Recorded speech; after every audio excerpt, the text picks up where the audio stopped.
Welcome to Bobble Ball lesson number 2, where we are going to learn some of the basic rules of etiquette for playing the game.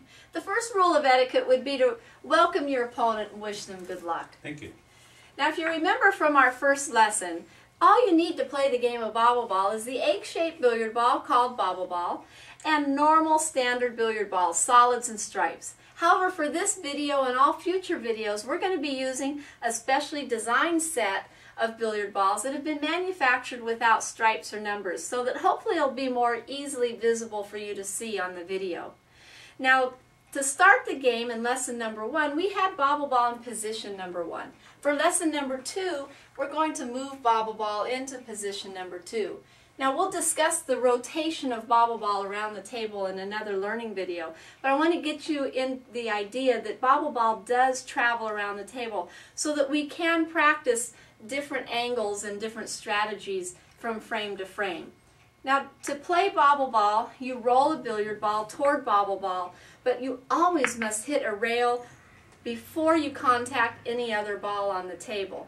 And of course, in order to win, after all balls are rolled, whoever's closest to Bobble Ball wins the game. So at this point, the light-colored team is winning the game because the light-colored balls are closer. Now, I must stay on my side of the table, as defined by the center diamond. My body has to stay on my side. I cannot try and get my body on his side. However, with that being said, my hand can reach across. My body was on my side of the table, but my hand can reach across. And that was a good roll because now my dark-colored ball is closest to Bobble Ball. Another basic rule is that I must release the ball from my hand before the second diamond. I cannot still be holding on to it once the ball has passed the second diamond. So a good rule of thumb is to release the ball before diamond 1 and in between diamond 1 and diamond 2. And if you'll notice, the ball always maintains contact with the table. The ball is not bounced when it's rolled. It always maintains contact with the table.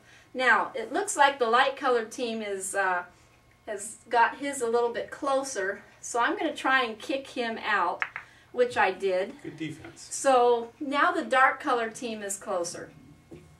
Now, one last basic rule of etiquette, nice roll, he just took the lead, is that my body has to stay behind the foot rail. Now, it seems obvious when I'm standing behind the table. However, there might be an opportunity or a chance that I'd want to come over here in order to get a better feel for the angle. I can do that, but my body has to stay behind this invisible line. I cannot bring my body around the side. I must stay behind here. Now, I have one last ball here to take care of, try and get him out of the way. Oh, it wrapped around. That's why they call this Bobble Ball. It just bobbled back into his favor. So the light-colored team did win, and in true etiquette fashion, congratulations. Thank you. If you'd like to learn more about Bobble Ball, watch our learning videos at bobbleball.com or doriginal.com. Thank you, and happy bobbling.